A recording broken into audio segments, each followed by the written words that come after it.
ചോദിക്കുമ്പോഴൊക്കെ കാശ് കൊടുത്ത് നിങ്ങൾ അവനിങ്ങനെ വഷളാക്കുന്നത്. ഞാൻ എന്ത് ചെയ്യാനാ? ആ രാമനാഥനോ, തന്റെ പഠിപ്പൊക്കെ എങ്ങനെ? കുഴപ്പമില്ല അങ്കിൾ, പക്ഷേ ഈ ലാംഗ്വേജ് പ്രോബ്ലം അതൊക്കെ കുറച്ചു കാലം കഴിഞ്ഞ് താനെ ശരിയായിക്കോളും. ഞാനും ഇവിടെ വന്നപ്പോ ആദ്യം ഭയങ്കര പ്രശ്നമായിരുന്നു, പക്ഷേ ഇപ്പൊ ഓക്കെ. ഇതേ ഞാനിവിടെ എപ്പോഴും ഉണ്ടാകില്ലെന്ന് നിനക്കറിയാമല്ലോ. നീ വേണം ഇവന്റെ കാര്യങ്ങൾ ശ്രദ്ധിക്കാൻ. അത് പിന്നെ എന്നോട് പ്രത്യേകം പറയണോ? ആ തനിക്ക് വേണമെങ്കിൽ പ്രാക്ടീസ് ചെയ്യാൻ ഇവിടെ ഒരു കമ്പ്യൂട്ടർ വാങ്ങിച്ചു വെക്കാം. വേണ്ട അങ്കിൾ, അതൊക്കെ കുറെ കാശാകും. എനിക്ക് ഇൻസ്റ്റിറ്റ്യൂട്ട് പഠിപ്പ് തന്നെ ധാരാളം. Okay, all the best. Thank you uncle.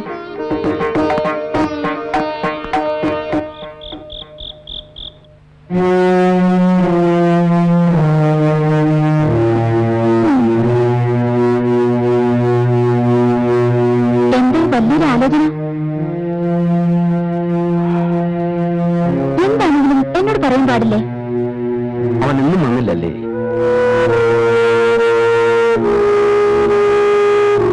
ഒന്നുപോലെയാ ഞാൻ അവനെ വളർത്തിക്കൊണ്ടുവന്നത്. പക്ഷേ ശ്രീരാമന് ദേഷ്യം മുഴുവൻ എന്നോടാ. ഞാൻ എന്ത് തെറ്റാ ചെയ്തേ? നീ എന്റെ ജീവിതത്തിലേക്ക് കടന്നു വന്നപ്പോ അവനോടുള്ള എന്റെ സ്നേഹം കുറയുമെന്ന് നമുക്ക് കരുതി കാണും. സാരമില്ല, എല്ലാം ശരിയാവും. ആ നീ ലൈറ്റ് അടയ്ക്ക്.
പതുക്കെ ആന്റി.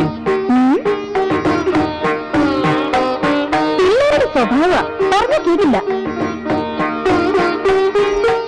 കുളിച്ച് തലനോർത്തില്ല, അമ്പലത്തിൽ പോകേണ്ടതാ.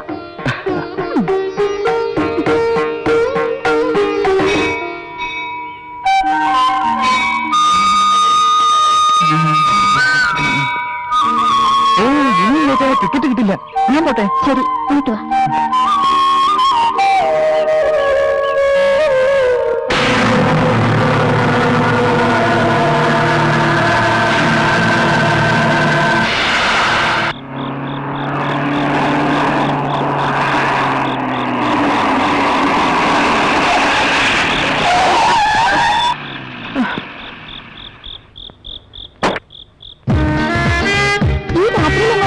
എന്തേ റാഗിങ്ങിനെ കുറിച്ച് പുതിയ റിസർച്ച് വല്ലതും നടത്താനാ പ്ലാൻ?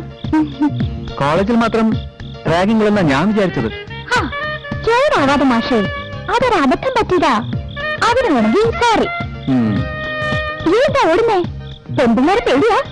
പെൺപിള്ളേരെ പേടിയില്ല, പക്ഷേ തന്നെ ലേശം പേടി തന്നെയാ. ഓ, അപ്പൊ ഞാൻ പെണ്ണല്ലെന്ന്. ശരി, വണ്ടി കയറ്. വേണം ഞാൻ ഡ്രോപ്പ് ചെയ്യാം. അത് പേടിക്കണ്ട, ഞാൻ പിടിച്ച് തിന്നൊന്നുമില്ല. കേറ.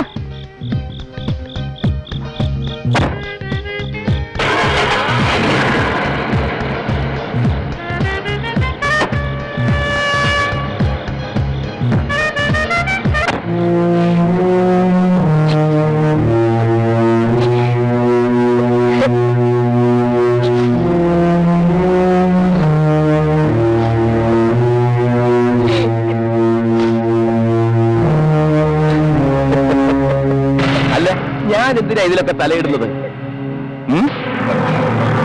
ആ കിളവനെ കൊണ്ട് പറ്റാത്ത കാര്യങ്ങൾ ചെയ്തു തരാനല്ലേ കിണുന്ത് പോലത്തെ ഒരു ചെക്കനെ കൂടെ വെച്ചിരിക്കുന്നത്. എന്താ വിചാരിച്ചേ? കാമഭ്രാന്ത് പിടിച്ച ഒരുത്തിയാണ് ഞാനെന്നോ? എനിക്ക് മോനെ പോലെ അവൻ, അല്ലാതെ വേണ്ട, ചാരിത്യ പ്രസംഗമൊന്നും എന്നോട് വേണ്ട.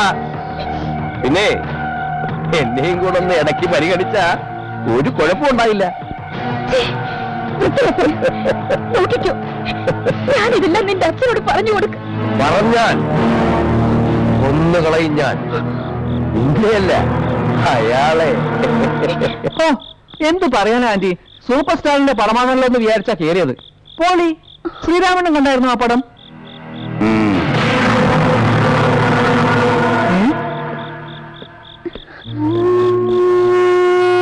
എന്ത് പറ്റി ആന്റി?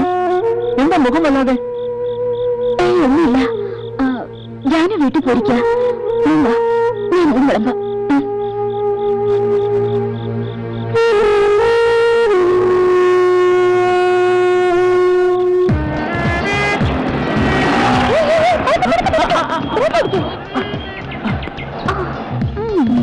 ഏതായാലും എന്റെ വണ്ടി കൊണ്ടുള്ള പഠിത്തം ഇനി വേണ്ട. വേണല്ലേ വല്ല ഡ്രൈവിംഗ് സ്കൂളിലും പോ.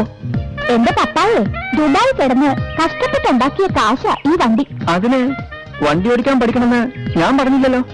സ്റ്റെല്ലയുടെ നിർബന്ധം കൊണ്ടല്ലേ? ആണേ, സമ്മതിച്ചു. ഇനി ഇങ്ങനൊരു അബദ്ധം എനിക്ക് പറ്റില്ല. രാമുവിന്റെ പുറകിലിരുന്ന് പോകാനുള്ള ആഗ്രഹം കൊണ്ടല്ല. എങ്ങനെയെങ്കിലും ഇതൊന്ന് പഠിച്ച് ഒരു ആൺകുട്ടിയെ പോലെ നടക്കട്ടെ എന്ന് വിചാരിച്ച. അയ്യടാ.